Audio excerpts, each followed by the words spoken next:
Brooke, there was one other pivotal moment, and this goes back to, I know I'm putting people into categories here with heroes and villains, but It's okay. that's Every what good story needs a hero and a villain. one of the heroes in my mind was Kathy, your mom's friend who was a psychologist. Interesting. Okay. And that was it. You were in a really dark place. And I Hmm. was, as I'm reading it, a lot of people might have ended their life by suicide at that time. But she said some things to you that I thought were extremely wise and put you in a Hmm. different headspace. Yeah. So the interesting thing about Kathy is that in the realm of heroes and villains, she was the one who encouraged my mom to take me to a child psychologist in the first place because she was a psychologist in town. And so she also, I think, was in part recommending the psychiatrist. So it's interesting that we have these bookends, right? Like both she and my mom were part of the path to putting me on these drugs. They both were part of the path to get me off of them. Mm. So, I think if nothing else, that's a testament to when you educate yourself and learn more information, then you become smarter and you change your opinions on things.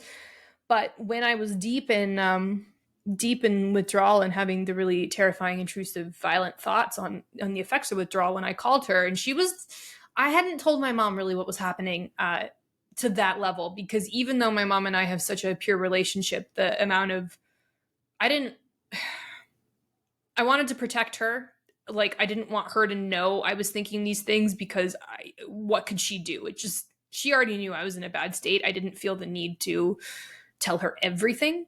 But Kathy, on the other hand, she's a professional, and I've known her since I was 3 years old, even younger maybe. So I could I and she was in Nevada, I was in New York. She couldn't do anything. She couldn't put me on an involuntary psychiatric hold.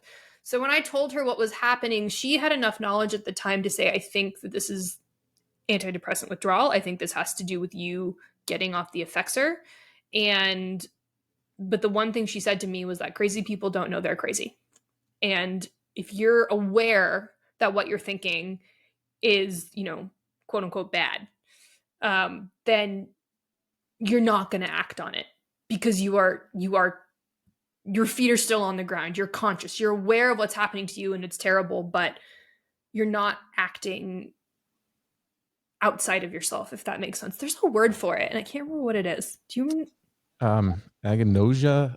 Geez, No, it's not that. It's that like name escapes me. But I have another question here for you. It's around like the darkness of the intrusive thoughts that you were Mhm. experiencing. So Yep. that was another really compelling part because I think it was the way that you wrote it. Mhm. I mean, it was really constructed well, where you, as the reader, you were like in your body. Yep. So I've seen this where there's these intrusive thoughts that feel like they're coming outside of the person. Yep. Right? And I've also heard you talk about, and you talked about on this podcast, about not normalizing some of the dark thoughts that we have, Mhm. and that's part of our culture. And so, I mean, I was just when I was reading that part in your book that same day, I experienced a session where one of my clients was talking about her rapist, and in my mind, and this happens sometimes, I kind of zone off to turn into like Dexter. If people know who Dexter Mhm. is, like in my mind, I was like going to It's a great show. hunt that guy down and murder Yeah. him Mhm. because he's out there, he's not in jail, and he could do it to somebody else, right? Mhm. And so, of course, I'm not going to do that. And so that's where my feet were on the ground. Mhm. But those intrusive thoughts that were there took me away from that session Yeah. for a brief period of time. And that's part of, I think, just a normal reaction to just Yeah. being human. And we don't have the capacity to be open about that in our culture. But Kathy was clear to you, like, if you're crazy, you wouldn't know you're crazy. Right. Right. Yeah. So for me, the violent intrusive thoughts started coming in less than a week after I had been fully off of the effexor, and they were distinctly different from the suicidal ideation. Like the suicidal ideation that I experienced on the antidepressants felt like if someone said, "Think about a red tomato," and then you conjured the image of a red tomato in your head. Like I would see I would see a bus and I would conjure the idea very consciously of walking in front of it. It didn't feel outside of me, and it didn't feel like psychological assault. With the effects or withdrawal and the violent thoughts that happened there, I mean, they were things like towards myself and other people. And it was like someone right in front of me. So it was the worst when I saw other people and other faces. So when I was in New York and I was like going to the grocery store, you'd easily pass 50 people in one block. And it's like I would see them, and in my mind's eye, it was like a veil that came down over my world, and I would see myself doing something terrible to them. Like I talk about in one of my books, like kicking the walker out from under an old lady with a walker, right? And I would see it as if it was real, but it wasn't a hallucination. It wasn't like, there's a globe on my desk right here. It's not like I'm looking at the globe and it turns into a gnome and I think a gnome is there. It wasn't that. It was like somehow I could see two realities at the same time. And again, the best comparison I have is to when you're driving on the highway and you just think to yourself, what if I just turn right off? Right? It's like you're operating as you should, and you have this really bizarre thought.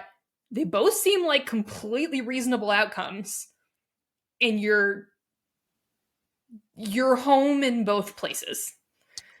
Does that make sense? Yeah. So controversial subject here. The increased school shootings and the violence that we're experiencing in American culture. We have some pretty strong data, that suggests that many of these public shooters, mass shooters, were on multiple psychiatric drugs. Yeah. And so, you've experienced this firsthand. I think that you could probably speak to how this could happen with the manner in which we're treating people who are struggling emotionally.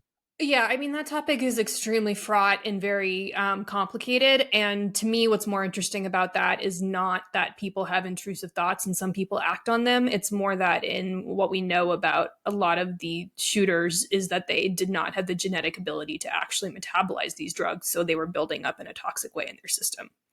So for more information on that, I would point people towards the work of Dr. Selma Eikelnboom-Schieveld, which she's Dutch, I think, and I'm completely butchered the pronunciation of her last name.